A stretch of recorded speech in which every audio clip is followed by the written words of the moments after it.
नमस्कार। Class 11th अपना पाठ कौन सा चल रहा था? जामुन का पेड़। जामुन का पेड़ पाठ काफ़ी इंटरेस्टिंग पाठ है आपका, समझ के पढ़िए इसको, ठीक है। दबा हुआ आदमी एक आह भरकर धीरे से बोला। क्या बोला? ये तो माना कि तगाफुल ना करोगे, लेकिन खाक हो जाएंगे हम तुमको खबर होने तक। आपको पता है ये शेर किसका है? ये शेर है मिर्ज़ा गालिब का। मिर्ज़ा गालिब का शेर है ये। और ये जो शार जैसा बना होता है यहाँ पे, आप सोचते होंगे क्यों बना होता है? ये बना होता है कि इसका अर्थ यहाँ पर लिखा हुआ है। ये देखिए यहाँ लिखा हुआ है, ये मिर्ज़ा गालिब, ये स्टार बना है और ये मिर्ज़ा गालिब लिखा हुआ है। जहाँ भी इस तरह का लिखा हो, यानी कि इसका हिंदी में अर्थ यहाँ पे लिखा होगा, इस शब्द का, ठीक है। तो माली ने अचंभे से मुंह में उंगली दबा ली और चकित भाव से बोला, क्या तुम शायर हो? दबे हुए आदमी ने धीरे से सिर हिला दिया, हामी भरी कि हाँ मैं हूँ। दूसरे दिन माली ने चपरासी को बताया। चपरासी ने क्लर्क ने हेड क्लर्क को। थोड़ी ही देर में सेक्रेटरीट में यह अफवाह फैल गई कि दबा हुआ आदमी शायर है। बस फिर क्या था, लोगों का झुंड शायर को देखने के लिए उमड़ पड़ा। इसकी चर्चा शहर में भी फैल गई और शाम तक गली गली में शायर जमा होना शुरू हो गए। शाम तक क्या हुआ, शायरों की भीड़ लग गई। सेक्रेटरीट का लॉन भांति भांति के कवियों से भर गया। तरह तरह के कवियों से सेक्रेटरीट का लॉन भर गया। पूरे शायर ही शायर आ गए। कलौन भांति भांति के कवियों से भर गया और दबे हुए आदमी के चारों ओर कवि सम्मेलन का वातावरण उत्पन्न हो गया। कैसा लग रहा था? ऐसा लग रहा था जैसे यहाँ पर कवि सम्मेलन हो रहा हो। सेक्रेटरीट के कई क्लर्क और अंडर सेक्रेटरी तक, जिन्हें साहित्य और कविता से लगाव था, रुक गए। कुछ शायर दबे हुए आदमी को अपनी कविताएं और दोहे सुनाने लगे। कई क्लर्क उनको अपनी कविता पर आलोचना करने को मजबूर करने लगे। समझ में आ गई बात इतनी? जब यह पता चला कि दबा हुआ आदमी एक कवि है, तो सेक्रेटरीट की सब कमेटी ने फैसला किया, चूँकि दबा हुआ आदमी एक कवि है, इसलिए इस फाइल का संबंध ना एग्रीकल्चर डिपार्टमेंट से है ना हार्टिकल्चर। एग्रीकल्चर तो कृषि से हो गया, हार्टिकल्चर उद्यान विभाग डिपार्टमेंट से, बल्कि सिर्फ कल्चरल डिपार्टमेंट से है। अब देखिए किससे है? कल्चरल डिपार्टमेंट से। कल्चरल डिपार्टमेंट से अनुरोध किया गया कि जल्द से जल्द मामले का फैसला करके अभागे कवि को इस फलदार पेड़ से छुटकारा दिलाया जाए। मामला किस पे डाल दिया गया? Cultural department.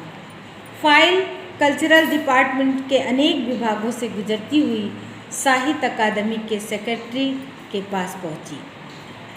बेचारा सेक्रेटरी उसी समय अपनी गाड़ी से सवार होकर सेक्रेटरीट पहुंचा और दबे हुए आदमी से इंटरव्यू लेने का। तुम कवि हो? उसने पूछा। जी हाँ, दबे हुए आदमी ने जवाब दिया।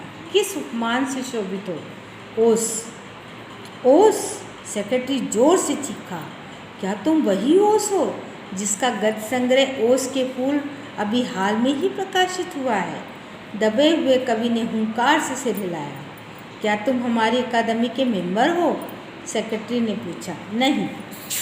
अब वो अपना मेंबरशिप देने लगा उसको। आश्चर्य है, सेक्रेटरी जोर से चीखा, इतना बड़ा कवि, ओस के फूल का लेखक और हमारी अकादमी का मेंबर नहीं है? उफ, कैसी भूल हो गई हमसे। कितना बड़ा कवि और कैसी अंधेरी गुमनामी में दबा पड़ा है। गुमनामी में नहीं, एक पेड़ के नीचे दबा हूँ। कृपया मुझे इस पेड़ के नीचे से निकालिए। वो गुमनामी में लोग कहते नहीं, मैं तो पेड़ के नीचे दबा हूँ। अभी तो फिलहाल मुझे पेड़ के दबे हुए पेड़ से के नीचे से निकालो जिसमें मैं दबा हूँ। अभी बंदोबस्त करता हूँ, सेक्रेटरी बोला और फौरन उसने विभाग में रिपोर्ट की। दूसरे दिन सेक्रेटरी भागा कवि के पास आया और बोला, मुबारक हो, मिठाई खिलाओ, हमारी सरकारी साहित्य अकादमी ने तुम्हें अपनी केंद्रीय शाखा का मेंबर चुन लिया है, यह लो चुनाव पत्र। मगर मुझे इस पेड़ के नीचे से तो निकालो, दबे हुए आदमी ने करहा कर कहा। उसकी सांस बड़ी मुश्किल से चल रही थी और उसकी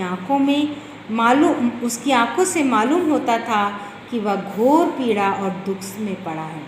सब अपने अपने काम में लगे हैं, ठीक है ना।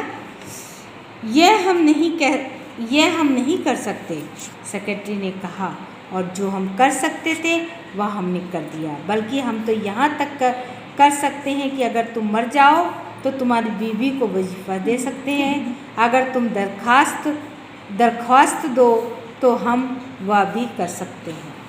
मैं अभी जीवित हूँ, कभी रुक रुक कर बोला, मुझे जिंदा रखो। मुसीबत यह है, सरकारी साहित्य अकादमी का सेक्रेटरी हाथ मलते हुए बोला, हमारा विभाग सिर्फ कल्चर से संबंधित है।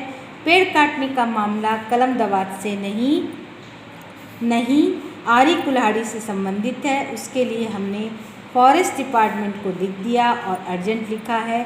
शाम को माली ने आकर दबे हुए आदमी को बताया, कल फॉरेस्ट डिपार्टमेंट के आदमी आकर इस पेड़ को काट देंगे और तुम्हारी जान बच जाएगी।